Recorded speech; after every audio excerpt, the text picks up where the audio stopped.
My name is Lily, I'm 26, and for the last 4 years, I thought I was living a quiet, loyal life with a man I truly loved. Jason was my husband.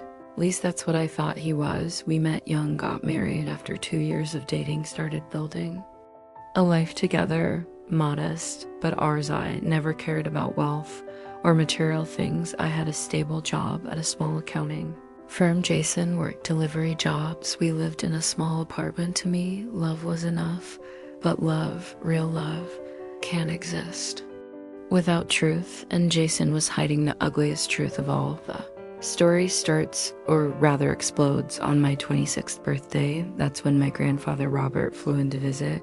Has always been the one person in my life who truly saw me, believed in me, encouraged me, kind, generous man who moved abroad years ago after retiring early. He didn't visit often, but when he did, it meant the world to me. So when he called and said, "I'm taking you and Jason out for your birthday. Dress nice, I've got plans," I felt like a child again. Giddy loved seeing Jason, on the other hand.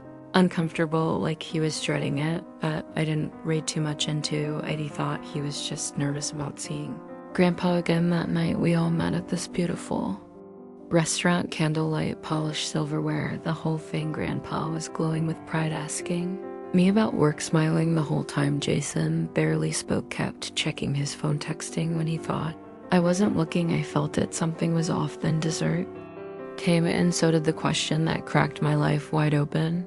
"So Lily," Grandpa said, smiling, "did you like the red convertible I sent you last year?" I blinked. "What?" "The curry had it delivered to your place. Jason confirmed you received it." I stared at him, then slowly turned to Jason. He had gone completely white. "Grandpa, I never got a card. Jason said you sent the birthday cake. That's all I got." My grandfather's face darkened. He turned to Jason, voice low and cold. "You said she loved it. You signed for it?" Jason's lips trembled. There must have been a mix-up with the "Don't," Grandpa snapped. "Don't insult me." Then he looked at me, said the words I'll never forget. "Lily, he sold the car. You have the paperwork, the bill of sale, the signature. But it gets worse."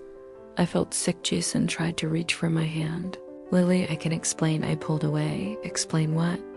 Then Grandpa, who had done some digging of his own, dropped the final bombshell. The car wasn't sold to a stranger, he said. It was registered to a woman named Madison Harper. Do you know who that is? I didn't, but Jason did. His whole body tensed. "Who is she?" I asked, barely able to breathe. Silence. "Jason, who is she?" Then Grandpa's stone face pulled out a folder from his coat. Inside was a copy of a marriage license. Jason and Madison married a year ago, while still married to me. Couldn't breathe. I couldn't even feel my fingers. My heart felt like it stopped beating. "You married someone else?" I whispered. Jason stammered. "It's not what you think. It was complicated." "You gave her the car," I said, shaking now. "My car, the one my grandfather bought for me." Jason's voice cracked. "She needed it for work. She was struggling. I was trying to help." "She?" I said. "You mean your second wife?" He had no defense. Grandpa stood up. "You took her gift, gave it to another woman. You lied, you stole, and you married someone else while still wearing your wedding ring." Jason looked like he was going to cry. I didn't care. "You looked me in the eye every day," I said.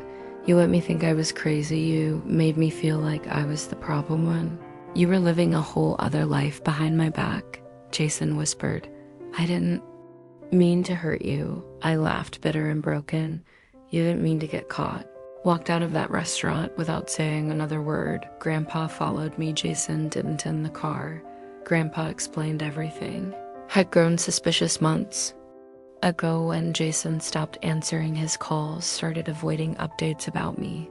He'd done his own research, found the second marriage, traced the car's registration, even found Madison's social media pictures of her posing with my birthday gift. I felt like my lungs were collapsing. That night I moved out. Grandpa insisted I come stay with him over the next few weeks. I filed for divorce, got a lawyer, cut all contact with Jason. Turns out he'd been living a double life for almost a year. Madison had no idea about me either. When she found out she left him to Jason, lost everything, both wives, his apartment soon after his job. As for May, rebuilt. I stayed with Grandpa for a while, got therapy focused on healing, then one day a month after my divorce finalized, handed me a key. Go look in the driveway, he said, smiling, and there it was, a brand new red convertible. This one, he said, was delivered in person.